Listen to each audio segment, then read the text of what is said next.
Bonjour monsieur. Bonjour madame, est-ce que je pourrais avoir un café s'il vous plaît? Désolée mais j'ai du travail. Ah, pourtant c'est bien le rôle d'une femme, non? Bah non, j'ai du travail, je suis pas au service des Ah, hommes. j'aurais bien demandé à la secrétaire, mais bon, je préfère vous demander à vous. Bah je n'ai pas le temps. Je peux compter sur vous? En France, plus de 8 femmes sur 10 affirment avoir déjà été confrontées à une situation de sexisme dans le cadre de leur activité professionnelle. Même s'il s'agit généralement de blagues embarrassantes, elles peuvent aller jusqu'à évoquer le harcèlement sexuel, qui est considéré comme un délit selon le code pénal. En effet, ces remarques remettent souvent en cause la capacité d'une femme à diriger ou à manager une entreprise, et aussi le fait de réaliser correctement les tâches exigées par sa profession. Aujourd'hui, Souci, boss. Et pour moi? Toi, faire les photocopies, et après tu me termines ce dossier.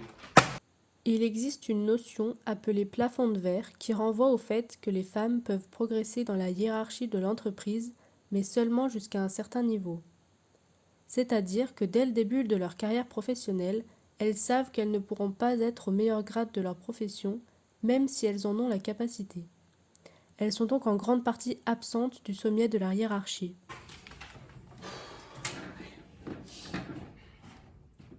Tu vas où? Je vais prendre une pause, j'ai fini mon travail. Basket là. Elles ne vous plaisent pas? Non, ici les femmes mettent des talons et pas ces vieilles baskets là. D'ailleurs, enlève ta veste, il y a le chauffage. De nos jours, seulement 18% des femmes estiment que leur société agit et prend des mesures contre le sexisme. Bonjour, vous avez le travail du coup que je vous ai demandé? Oui. Parce que le patron va pas tarder à arriver. Jordan, faire ton travail. Ouais, c'est pas mal.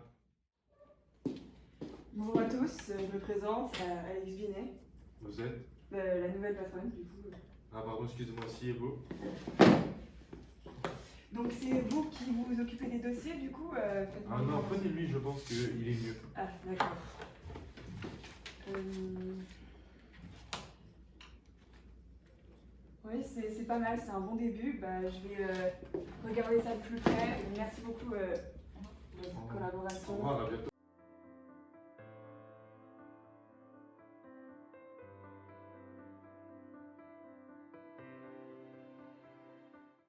Du coup j'ai bien regardé en détail vos deux projets et finalement j'ai choisi le travail d'Auréa parce qu'il me semblait qu'il y avait quand même plus de détails. Ah, vous êtes sûr, celui de Jordan me paraissait meilleur?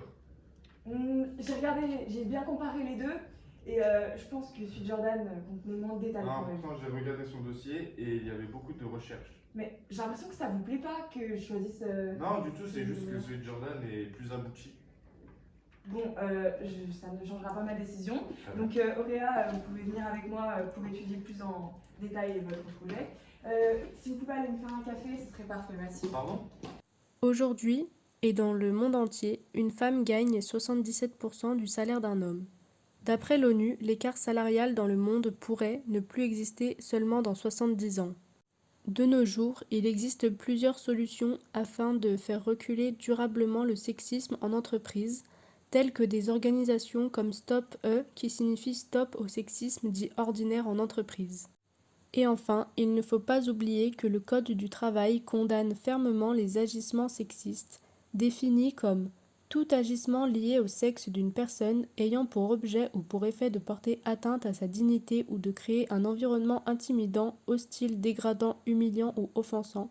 Article 1142.2.1 du Code du travail.